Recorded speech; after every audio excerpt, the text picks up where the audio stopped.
저번 주까지 말씀 속에서 사도들이 사내들인 공회에서 이 종교 지도자들에게 이제 여러 가지 협박도 당하고 또 공격을 당했습니다.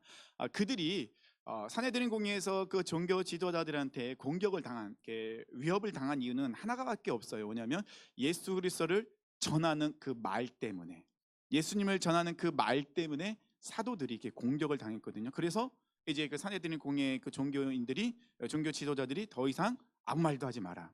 예수 그리스도의 그 십자가의 죽음과 부활 너희를 말하지 마라, 증거하지 마라라고 협박했다는 것입니다. 그런데 범인이었던, 아무것도 아닌 것 같던 이 사도들이 너무나도 담대하게 그 제사장들 앞에서 말씀을 선포하고 있거든요. 그리고 조금도 주눅들지 않고 또 두려워하지도 않는다는 겁니다. 너무 담대하게 그들 앞에 당당히 서 있다는 것이죠. 그리고 그들에게 얘기하죠. 하나님의 말씀을 듣는 것과 사람의 말을 듣는 것 중 어떤 것이 너희는 맞다고 생각하느냐? 우리는 하나님의 말씀에 순종할 것이고 우리는 보고 들은 것을 그대로 전할 것이다. 그 말은 뭡니까? 우리는 예수님의 십자가의 죽음과 부활 분명히 목격한 증인이다. 증인이 아무 말도 하지 않으면 진리, 진실은 감춰줄 수밖에 없다는 거예요. 그러면 증인은 어떤 사람이 되어야 됩니까?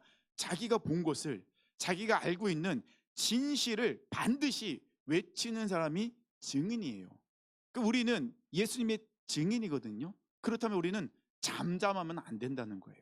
우리는 분명히 우리가 속해 있는 곳에서, 가정에서, 그리고 우리가 속해 있는 그 직장과 그 모든 곳에서 예수님의 그 살아계심을 증인한 증인으로서 선포하고 말하는 그 사명이 우리에게 있다는 것입니다. 제가 그 주일 오후 예배 때 그 아들에 대해서 얘기했잖아요. 우리 찬이를 위해서 기도해 달라고. 찬이가 요 근래 기도의 힘인가 마음의 문을 조금 열었어요. 그래갖고 오늘 또 이제 찬이랑 어디 갈 일에서 차를 태워 데려다 주는데 물어보더라고요. 이제 아담과 하와의 죄에 대해서, 왜 아담과 하와는 또 죄를 져갖고 우리 이렇게 힘들게 하냐고 또 막 그런 얘기하고 뭐 그렇게 막 하더라고요. 그래서 11조에 대해 얘기하니까 11조를 드리는 게 맞냐 막 또 막 저한테 물어보고, 그럼 드려야지. 그러면 하나님은 그러면 그 11조 우리가 되면 거기서 이자를 걷어가시는 거 아니냐 또 막 이런 얘기, 엉뚱한 얘기하고 막 또 그러더라고요. 그래도 그런 걸 물어보는 게 너무 감사한 것 같아요. 조금씩 그런 걸 이야기할 수 있고 기도의 힘이지 않나. 그전에는 정말 타면 딱 귀에다가 이어폰 꽂고 말하기 싫습니다 이렇게 이렇게 표현으로 행동하던 분이 그분이셨는데 지금은 웃긴 게, 이게 제가 이제 운전석에 있고 이제 조수석에 있잖아요. 그러면 이 오른쪽에는 이어폰을 꽂아요. 왼쪽은 다행히 안 꽂아요. 한쪽은 꽂고 한쪽은 안 꽂아요. 얼마나 감사한, 이 이어폰 한쪽이 빠진 것만 해도 너무 감사한 거예요. 그래도 말을 듣겠다는 그런 표현이잖아요. 야, 이게 뭐라고 이게 감사한지 정말 모르겠더라고요. 목사님 조금 있으면 그런 일 옵니다. 우리가 있는 그곳에서 우리가 증인이잖아요. 그러면 증인은 보고 들은 것을 분명히 이야기하는 건데, 근데 우리는 진리를 알고 있어요. 예수님께서 말씀하셨잖아요. 내가 곧 길이요 진리요 생명이니 나로 말미암지 않고는 아버지께로 올 자가 없다고 분명히 요한복음 14장에 말씀하셨거든요. 분명합니다. 근데 우리는 그걸 알고 있어요. 그럼 어떻게 해요? 잠잠하면 안 되죠. 전해야 된다는 것입니다. 기회가 될 때마다 전해야 된다는 것이죠. 그래서 우리 7월달 월삭기도 때도 기도 제목을 내놓으신 분들이 대부분, 많은 분들이 구원 받아야 될 영혼의 이름을 적으면서 같이 기도해 달라고, 남편을 위해서, 또 사랑하는 그 가족을 위해서, 어머니와 또 언니들을 위해서, 막 이렇게 또 친구를 위해서, 아는 분들을 위해서 이렇게 구원을 위해서 기도해 달라고 기도 제목을 적어 주셨더라고요. 참 그건 감사한 기도 제목이죠. 근데 쉽지는 않은 기도 제목이기도 해요. 참 변화가 잘 안 되는. 그렇다고 해서 이거 절대로 잠잠하면 안 돼요. 포기하면 안 되잖아요. 이 사도들도 당연히 잠잠할 수 없었어요. 내가 예수님의 증인인데, 내가 보고 들은 것이 있고, 예수님이 분명한 구원자이시고 살아나셨고 이 땅에 다시 오신다 약속하셨으니까 당연히 잠잠하면 안 되죠. 그들은 담대 외칩니다. 당신들이 아무리 얘기해도 하나님이 우리에게 말씀하신 거기 때문에 나는 보고 들은 것을 당연히 이야기하겠다. 나는 증인이다. 사내들인 그 공회원들이 더 이상 어떻게 할 수가 없는 거예요. 다시 한번 협박하죠. 다시 한번 협박 이야기했는데 절대 이야기하지 마라. 그런데 제자들은, 이 사도들은 전혀 그거에서 굴하지 않는 그런 모습이 있다는 것입니다. 그래서 오늘 본문의 말씀 보니까요, 23절, 사도들이 노임에 그 동료에게 가서 제사장들과 장로들의 말을 다 알리니, 24절, 그들이 듣고 한 마음으로 하나님께 소리 높여 이르되 대주제여 천지와 바다와 그 가운데 만물을 지으시니요. 사도들이 모였습니다. 아마 모였던 것은 그들이 자주 모였던 마가의 다락방일 거예요. 사도들이 풀려났다는 소식을 듣고 초대교회 성도들이 다 모였어요. 그리고 마가의 다락방에 모여서 가장 그들이 먼저 했던 건 뭐냐면 하나님을 찬양하는 거예요. 어찌 보면은 지금 그 종교 지도자들한테 큰 위협을 당했습니다. 그건 초대교회가 흔들릴 수도 있고 지금 앞으로 어떻게 될지 굉장히 고민되는 부분도 있을 거예요. 그러면은 이 초대교회 성도들이 모여서 사도들과 같이 머리를 맞대고 어떻게 할까? 지금 되어진 일이 이런 일이 있었고 앞으로 이런 위협이 있는데 우리가 어떻게 하면 좋을까요? 라고 회의를 할 법한데 이들은 그걸 하지 않아요. 이들은 가장 먼저 무엇을 하냐? 하나님을 찬양하더라는 것입니다. 24절에 보니까요, 대주제요 천지와 바다와 그 가운데 만물을 지으시니요. 이 주제요라는 것은 뭐냐면요, 하나님이 어떤 분이신지를 가장 먼저 선포하고 있다는 것입니다. 그러니까 하나님은 이 세상의 모든 만물을 주관하신 만화의 왕이시면서 이 모든 것을 이끌어가고 계신 분이시다. 이 세상은 하나님의 통치와 하나님의 계획하심과 인도하심 속에서 지금 이 모든 것이 되어지는 것이다. 이들이 모여서 회의를 하지 않고 먼저 하나님을 찬양했던 이유는 뭐냐면 이들이 해야 될 건 무엇인지 너무 분명했어요. 이들은 여러 가지 방법을 생각할 필요가 없다는 것입니다. 이들이 해야 될 사명, 이들이 이 위협 속에서도 해야 될 것이 무엇인지 알고 있었는데 모두 다 알고 있어요. 그것이 무엇이냐? 하나님의 말씀을 증거하는 것. 그들이 경험한, 그들이 만난 진리의 그 예수 그리스도를 전하는 것이 이들의 유일한 사명, 끝까지 지켜야 될 사명인 것을 알고 있기 때문에 그들은 회의를 할 필요가 없었어요. 그래서 가장 먼저 하나님을 찬양합니다. 하나님의 이름을 높입니다. 하나님의 모든 것이 하나님의 주권 안에 있다고 그들은 이야기합니다. 그리고 그들이 당하는 이 핍박과 어려움과 이 모든 것은 다 성경에 예언되어 있던 부분이다. 그러니까 우리가 고난을 당하는 것은 너무나도 당연하다. 세상은 당연히 하나님을 인정하지 않으려 할 것이다.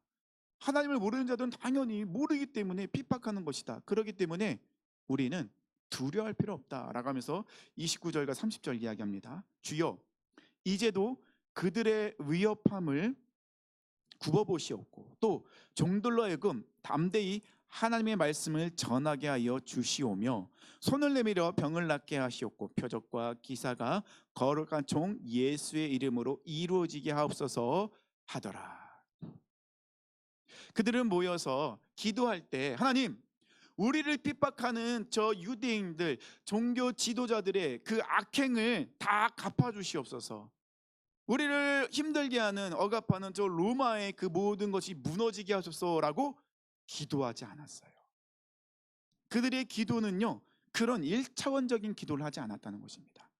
그런 것을 기도할 필요가 없는 거예요. 그들이 기도하는 건 뭡니까? 우리를 통하여서 하나님의 말씀이 선포되게 해달라고, 우리가 그 하나님이 주신 그 사명, 하나님이 우리에게 부르신 예수 그리스도의 증인으로서의 삶을 담대히 살아갈 수 있게 해달라고 그렇게 그들은 찬양하고 기도하더라는 것입니다. 근데 이 초대교회 성도들이 핍박당하고 기도하고 감사하고 찬양하는 모습, 또 그들의 기도의 모습을 보면은 예수님의 모습이 떠오르더라는 것입니다. 그래서 이들의 모습은요, 작은 예수의 모습이었어요. 그들은 정말 예수 그리스도의 증인뿐만 아니라 어찌 보면 작은 예수로서 그들은 살아가고 있었다는 것입니다. 철저하게 하나님의 말씀을 이루기 위하여 몸부림치고 기도하고 예수의 영으로 그들 안에 충만하다 보니까 그들은 예수 그리스도와 너무나 똑같은 그런 삶을 살아내고 있었다는 것입니다. 31절에 보니까요. 빌기를 다음에 모인 것이 진동하더니 무리가 다 성령이 충만하여 담대히 하나님의 말씀을 전하니라. 그들이 담대할 수 있는 이유는 예수의 영으로 충만한 것인데, 예수의 영으로 충만하다는 것은 무엇입니까? 성령으로 충만하다는 것이죠. 그들이 그렇게 기도하고 하나님의 뜻을 이루기 위해서 몸부림치며 나가는 그 모습 속에 하나님께서 그들에게 응답을 주시죠. 응답이 무엇이냐? 진동이 일어나면서 그들이 성령 충만하게 돼서 그들이 담대하게 용기를 얻고 세상으로 다시 나가더라는 것입니다. 세상은 어떤 것입니까? 그들을 거절하고 가두고 협박하고 죽이려는 곳이 세상이에요. 다시 세상으로 나간다는 것은 그들을 힘들게 하고 죽이려는 곳으로 다시 나가는, 어찌 보면 자살행위와 똑같은 모습이거든요. 그럼에도 불구하고 그들은 세상으로 나갑니다. 왜요? 하나님의 마음이 그곳에 있으니까. 하나님께서 그들을 세상으로 파송했다는 것을 알고 있기에 그들은 조금도 두려워하지 않고 다시 세상으로 나아갑니다. 그리고 그들이 세상에 나갈 때 혼자 나가는 것이 아니죠. 성령님이 함께 하시고 그들이 무기가 있었습니다. 그들의 무기는 무엇입니까? 복음. 그들은 복음을 들고 세상으로 나갔습니다. 이것저것 고민하지 않아요. 회의도 하지 않습니다. 그저 하나님의 마음을 알기에, 성령 충만하기에 그들이 이제 세상으로 나가게 됩니다. 근데 놀랍게도 그들이 세상으로 나아가면서 그들에게는 또 다른 새로운 세계가 열리게 됩니다. 32절에 보니까요. 믿는 무리가 한 마음과 한 뜻이 되어 모든 물건을 서로 통용하고 자기 재물을 조금이라도 자기 것이라 하는 이가 하나도 없더라. 지금 32절은 무엇을 말씀하고 있습니까? 이 초대기의 성도들은요, 자기의 것을 자기의 것이라 이야기하지 않고 자기 물건을 다른 사람에게 나눠주는데 아까워하지 않아요. 그래서 말씀을 보니까 가난한 사람이 없어졌대요. 이런 세상을 꿈꾸는 사람들이 있었어요. 이런 세상을. 누구였는지 혹시 아세요? 사회주의자들, 공산주의자들이 이런 세상을 꿈꼈어요. 나름대로 자기의 유토피라고 생각을 했었죠. 칼 마르크스가 이제 사회주의를 처음에 주장했잖아요. 그리고 그것을 통하여서 이야기하죠. 평등한 사회를 만들고 싶다. 모든 이 재산을 재분배해서 가난한 사람도 없고 부한 사람도 없는 공평한 사회를 만들고 싶다라고 이야기했던 것이 사회주의였었어요. 그래서 사회주의 체제에서는 공장과 토지와 자원과 같은 그런 생산 수단은 국가 또는 공동체가 소유하도록 통제를 했다는 것입니다. 그러니까 사회주의 목표는요, 필요에 따라서 자원을 분배하고 노동 착취가 없는, 억압당하는 사람 없고 누구도 가난한 사람 없고 모든 사람이 공평하게 다 잘 사는 사회를 그들이 꿈꿨다는 것입니다. 사회주의보다 더 급격하게, 좀 과격하게, 좀 한 걸음 나은 것이 공산주의예요. 그런데 이 사회주의는 별명이 있습니다. 실패한 실험이라는 별명이 붙었어요.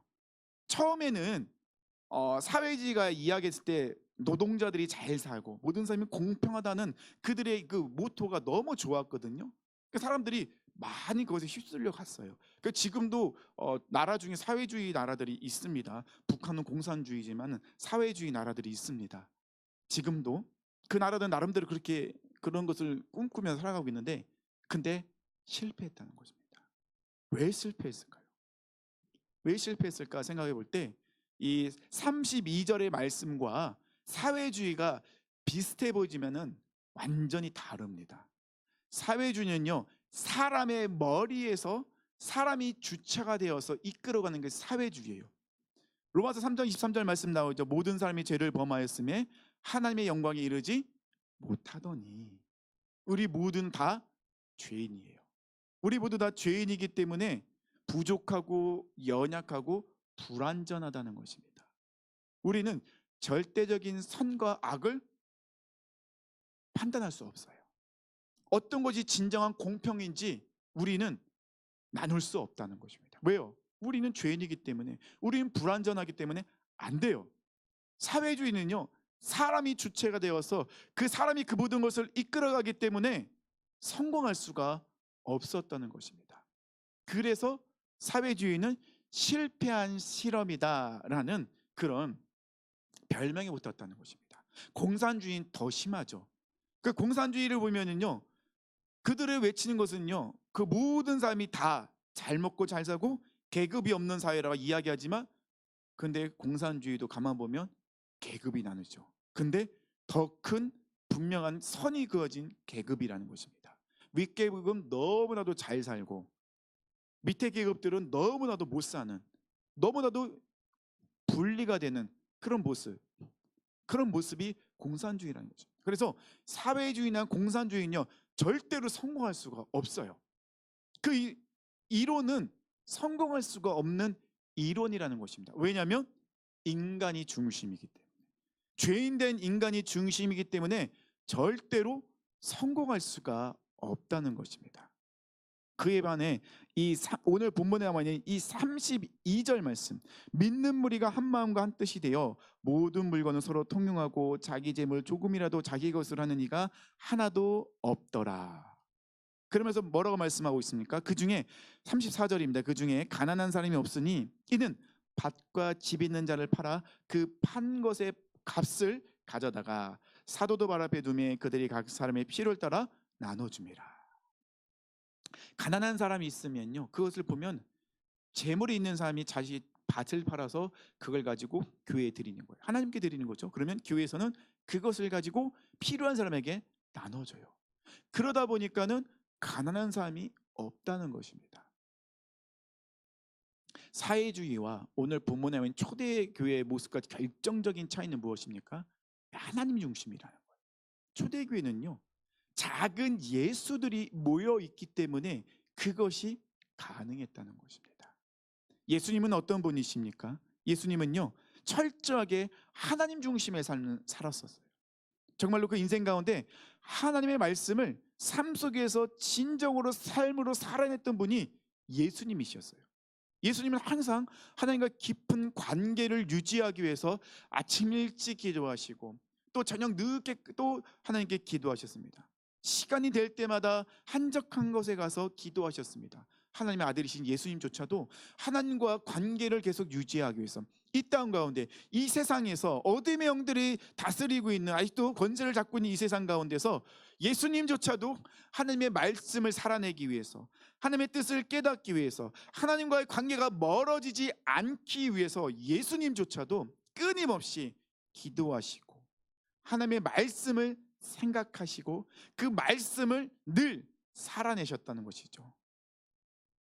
그러기 때문에 이 초대교회, 작은 예수의 그 공동체인 초대교회는 서로의 물건을 통용할 수 있는 그런 모습이 되었다는 것입니다. 그 누가 강요하지 않아요. 하나님이 주신 마음으로 자발적으로 그 모든 것을 하나씩 하나씩 이뤄가고 있는 것이 이 초대교회의 모습이었다는 것입니다. 나름대로 이 초대교회 모습을 이뤄가기 위해서 몸부림치고 있는 공동체가 있어요. 그 어떤 공동체냐면 예수전도단이 그래요. 예수전도단의 그 시작부터 지금도 예수전도단은 사람들이 모여서 기도해요. 그래서 공동체가 모여서 기도할 때 하나님 저희가 이런 것이 필요합니다 기도하다 보면은 또 하나님이 A라는 사람을 통해 감동을 주셔서 그걸 또 줘요. 되게 신기하게 이 사람 거기 있는 공동체에 생활하는 분들은 아무리 큰 거라도 하나님이 말씀해 주시면 그대로 순종해요. 그래서 자기가 가지고 있는 자동차도 그냥 줘요. 이 가능하더라고요. 근데 이게 교회 안에서는 아직까지는 그런 거 좀 어렵죠. 이 설교를 준비하면서 제가 말씀을 전하는 성도님들한테 자 집을 팔아서 교회 갖고 오십시오 이렇게 이야기하면 이게 공산당이지 공산주의지가 아니죠. 그렇게 하면은 강요할 수 있는 건 결코 아니라는 거예요. 초대교회는 누구도 강요하지 않았어요. 그 누구도. 초대교회는 다 하나님이 주신 마음에 감동된 사람, 하나님이 그 마음을 붙잡고 있었기 때문에 그 모든 것이 가능했다는 것입니다. 더 쉽게 말씀드리면요, 이 초대교회 성도들은요, 세상 한가운데서 하나님 나라를 살아가고 있었어요. 하나님의 통치하심을 받는, 그것도 세상 한가운데서. 예수님께서 말씀은 이렇게 딱 처음에 공생을 시작할 때 뭐라고 말씀하십니까? 회개하라, 천국이 가까이 하느니라. 천국은 침노하는 자가 들어갈 수 있다고 말씀하셨습니다. 예수님이 오심으로 인해서 이 땅 가운데 하나님의 나라가 임했다고 분명히 말씀하셨어요. 예수님께서. 우리도 이 땅 가운데 천국을 살아낼 수 있다는 것이죠. 왜냐하면 초대교회 성도들이 그렇게 살아냈거든요. 근데 왜 우리는 그게 잘 안 될까요? 곰곰이 생각해 봤어요. 근데 우리 안에 가지고 있는 게 너무 많은 것 같아요. 저도 제 삶을 뒤돌아보면 가지고 있는 게 정말 많거든요. 가지고 있는 것이 많으면 많을수록 내려놓기가 되게 어려워요. 되게 힘들다는 것입니다. 제가 이제 인도로 처음에 인도로 가기 전에 인도로 가려면은 짐을 가져가 들어갈 수가 없거든요. 왜냐면 비행기를 타고 가야 되는데 배를 타고 가면 보통 한 두 달? 이렇게 한두 달 걸리거든요. 그러니까 배를 타고 갈 수는 없어요. 그리고 배로 짐을 붙이면 너무 비싸요. 배로 짐을 못 붙여요. 그러면은 인도 갈 때 이불하고 옷만 가지고 갔어요. 그 가은이 찬이가 상처받은 게 있는데 뭐냐면 자기의 물건, 이 장난감을 다 나눠줬다고 상처받았어요. 허락 없이 나눠줬다고. 근데 왜 장난감도 갖고 들어갈 수도 없으니까. 그러니까 이불하고 그래서 이민 가방 큰 거 두 개 갖고 이제 인도로 들어갔거든요. 그래서 인도에서 다시 한국으로 나올 때도 짐을 갖고 나올 수 없으니까 이민 가방 두 개 큰 거 갖고 들어왔어요. 그래서 바로 이제 사역을 시작할 때 아무것도 없었어요, 집에. 그냥 이불만 딱 있었고 교회에서 이렇게 그곳에 이렇게 누가 사셔갖고 그분이 놓고 간 텔레비전 하나 하고 이불만 있었어요. 그러니까 하나씩 하나씩 이제 물건을 이렇게 차츰차츰 들여왔는데 물건이 들어오기 전에는 하나님께서 보내시면 다시 선교소 나갈 수 있다고 이렇게 기도했어요. 근데요, 이제 냉장고 들어오고 세탁기 들어오고 이제 그릇들 들어오고 TV 들어오고 그러니까는 점점 마음이 이제 사그러지는 거죠. 이제 처음에는 100%였다가 90, 80, 70, 60 쭉 해서 지금은 하나님이 가라 갈 수 있을까? 하나님이 저 말고 다 갈 사람 많은데 왜 굳이 이거 힘든데요, 저 갔다 왔잖아요. 우리가 많이 가지고 있으면 가지고 있을수록 우리가 내려놓는다는 것이 참 어렵다는 것입니다. 이 초대교회 성도들은요, 철저하게 하나님 중심인데 이 모든 것은 내 것이 아니다라는 생각을 갖고 있었어요. 아까 찬이가 저한테 물어봤다고 했잖아요. 이제 용돈을 받았는데 용돈을 받았기 때문에 11조로 해라. 그랬더니 왜 11조를 해야 됩니까? 라고 저한테 물어보는 거죠. 아빠 제가 왜 굳이 11조를 해야 될 이유가 뭐죠? 매번 얘기는 또 물어보는 거예요. 우리가 11조를 하는 이유가 뭡니까? 하나님이 돈이 없어 우리에게 11조를 내라 한 건 아니잖아요. 11조를 해야 될 이유는 하나님이 우리의 주인이심을, 하나님이 우리의 공급자이심을 우리가 어떻게 합니까? 선포하는 겁니다. 우리가 그것을 고백하는 것입니다. 우리의 삶의 주인도 하나님이십니다. 내가 직장 다닐 수 있도록 이 모든 것을 나에게 재능을 주시고 비전을 주시고 나의 모든 것을 주신 분도 하나님이십니다. 살아갈 수 있는 물질을 주신 분도 하나님이십니다. 11조를 드린다는 것은 그것을 인정하는 거예요. 하나님이 나의 주이시고 하나님이 나의 공급자이십니다. 이 모든 것은 다 하나님의 것입니다 라는 것을 인정하는 것이 11조라는 것입니다. 그래서 저는 다른 헌금은 잘 이야기하지 않지만 11조만은 반드시 말씀드린다는 것이죠. 우리는 반드시 온전한 11조를 드려야 됩니다. 이것이 우리 크리스찬으로서 당연히 해야 될 부분이라는 것입니다.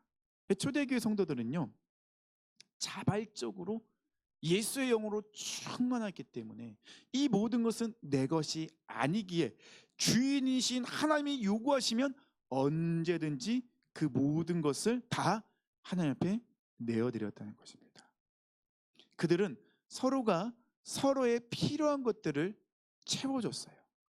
자신의 것을 나눠주는 것에 대해서 조금도 아까워하지 않고 그 나눠주는 것이 그들에게는 기쁨이 되더라는 것입니다. 그래서 그들은 세상 한가운데서도 천국, 하나님 나라를 살아가는 그 천국을 경험했다는 것입니다. 초대교회 성도들이 살아가는 이 모습 너무도 아름다운 모습이라는 것이, 하나님이 기뻐하시는 모습이라는 것입니다. 그리고 그들은 또 한 가지, 자신의 것을 하나님 앞에 내어드릴 때 그들은 하나님 앞에 드린 것에 대해서 자랑하지도 않았어요. 그리고 그것에 대해서 칭찬이나 인사받는 것도 하지 않았다는 것입니다. 왜냐하면 당연히 하나님께서 원하시는 거 당연히 드렸다고 생각했기 때문에 그래요. 그러니까 그들은 그 물질을 드리면서도 이것이 하나님의 영광을 위한 것이다 라고 생각하면서 드렸기 때문에 아까워하지도 않고, 그리고 또 칭찬받는 생각도 안 갖고 있었다는 것입니다. 그들은 오로지 하나님의 주시는 그 마음에 순종하여 그 모든 것들을 하나하나 순종하며 이뤄갔다는 것입니다. 아까도 말씀드린 것처럼 지금 당장 성도님들한테 그렇게 하라는 말씀 절대 아닙니다. 여기서 우리가 깨달아야 할 것은 무엇입니까? 우리가 작은 예수로 살아간다면 초대교회의 모습이 우리 가운데 이루어질 수 있다는 것입니다. 교회 갱신 운동이 일어날 때마다 항상 교회에서 외치는 것은 무엇이죠? 초대교회로 돌아가자고. 초대교회는 어떤 교회의 모습이었기 때문에 우리는 자꾸 초대교회의 모습으로 돌아가자 그렇게 이야기하고 있을까요? 그렇다면 지금 현재 교회의 모습은 초대교회에서 비교해 볼 때 무엇이 다르냐라는 것도 우리가 생각해 볼 필요가 있다는 것입니다. 가장 큰 문제는 교회 안에 세속주의가 들어왔다는 것이죠. 하나님 중심이 아니라는 거예요. 교회 안에 들어와도. 그래서 교회 안에서도 자꾸 무엇인가를 결정하다 보면 하나님이 원하시는 것, 하나님이 기뻐하시는 것, 하나님 중심의 무엇인가를 결정하기보다는 조금 더 합리적인 것, 조금 더 많은 사람들이 원하는 것을 그것이 맞다고 생각하며 결정할 때가 많다는 것입니다. 근데 그것이 100% 맞다고 이야기할 수 있냐? 없다는 거예요. 그래서 저번에 한번 말씀드린 대로 다수결의 원칙이 교회 안에서는 결코 좋은 방법은 아니라는 것입니다. 아무리 많은 사람이 외쳐도 그것이 잘못된 걸 수도 있어요. 한 사람의 의견이라도 그 사람의 의견이 맞을 수도 있다는 것입니다. 그러면 어떻게 됩니까? 의견이 갈라질 때, 의견이 하나가 되지 않을 때는 어떻게 됩니까? 무리해서 진행할 필요가 없다는 것이죠. 손해가 있더라도 기도해야 돼요.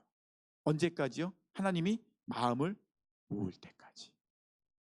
그것이 교회의 손해가 되고 그것이 많은 어려움이 온다 할지라도 그래도 우리는 교회는 세상과 다르게 그런 것을 결정할 필요가 있다는 것입니다. 같이 마음을 모으고 기도하면 하나님께서 마음을 하나로 모아주시지 않을까요? 당연히 모아주시겠죠. 하나님의 뜻을 놓고 기도한다면 하나님께서 분명히 그 뜻을 알려주신다는 것입니다. 초대교회 모습이 그랬다는 것입니다. 초대교회는 철저하게 하나님 중심이었어요. 모든 것이 다 하나님 중심이었습니다. 하나님께서 원하시는 것이 무엇인가? 하나님께서 지금 우리에게 말씀하고 계신 것이 무엇인가? 하나님의 마음이 어디에 있는가? 초대교회의 모습과 또 지금 이 현대 교회의 모습과 또 다른 점이 있죠. 초대교회의 모습은요, 정말로 성령 충만했다는 거예요.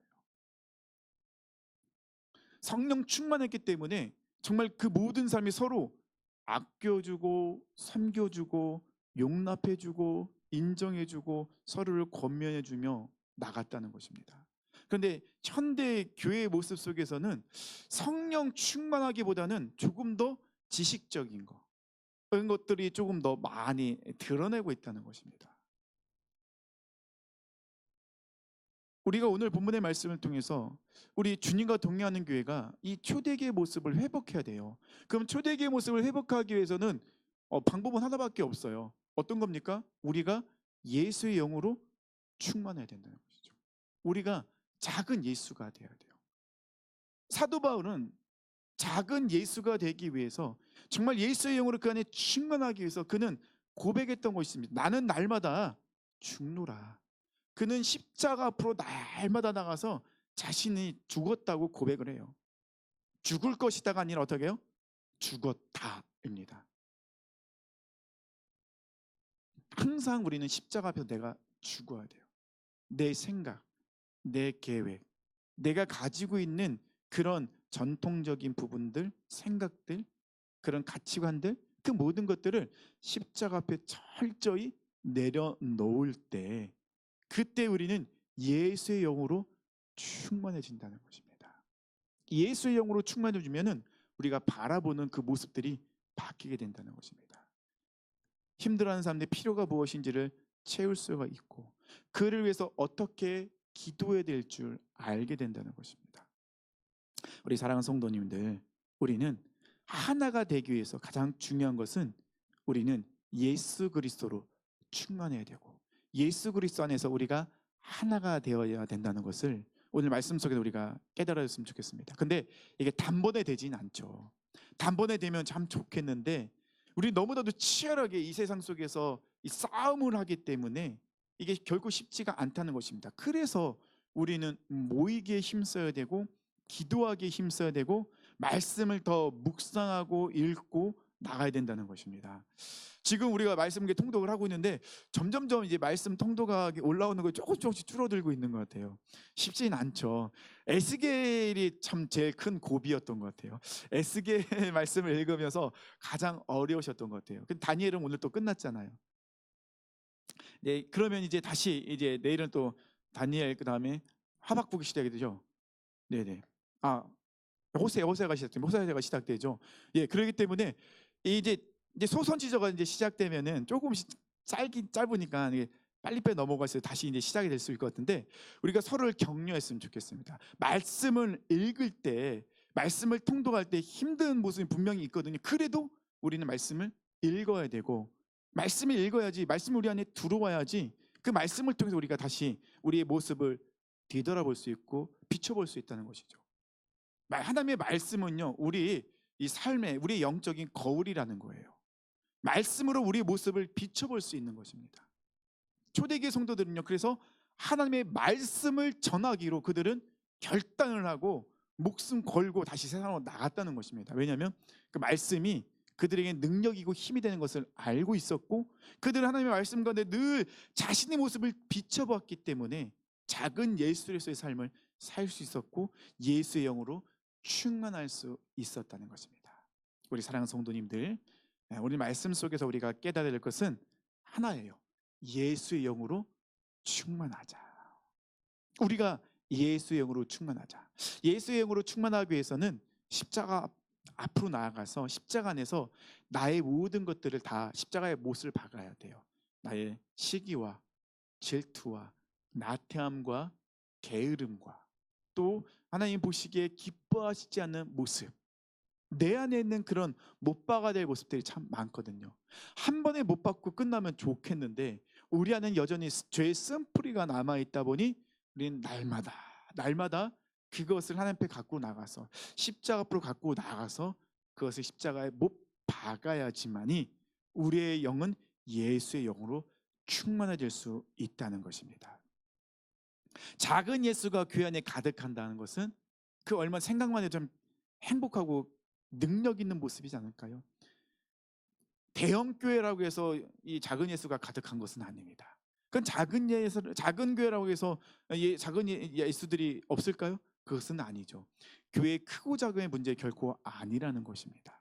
얼마나 깨어 있느냐, 얼마나 사모하느냐, 얼마나 말씀과 기도로 무장하고 있느냐, 얼마나 그 성도들이 말씀으로 자기의 모습을, 삶을, 영을 비춰보고 있느냐, 이것이 가장 중요하다는 것입니다. 우리 교회가, 그리고 한국 교회가 작은 예수로 가득하고 그래서 하나님께서 기뻐하시는 하나된 모습으로 합력하여 선을 이뤄가는 모습으로 나갔으면 좋겠습니다. 우리 사랑하는 성도님들, 우리 안에 예수의 영으로 충만하면 우리는 이 세상 속에서 천국을 경험하여 살아갈 수 있습니다. 가정 천국을 이룰 수 있습니다. 직장에서도 천국을 이룰 수 있습니다. 그리고 내가 속해 있는 것도 천국을 이룰 수 있습니다. 우리 교회가 천국이 됩니다. 우리 사랑하는 성도님들, 그렇게 늘 예수의 영으로 충만하게 그리고 날마다 승리하시길 축원합니다.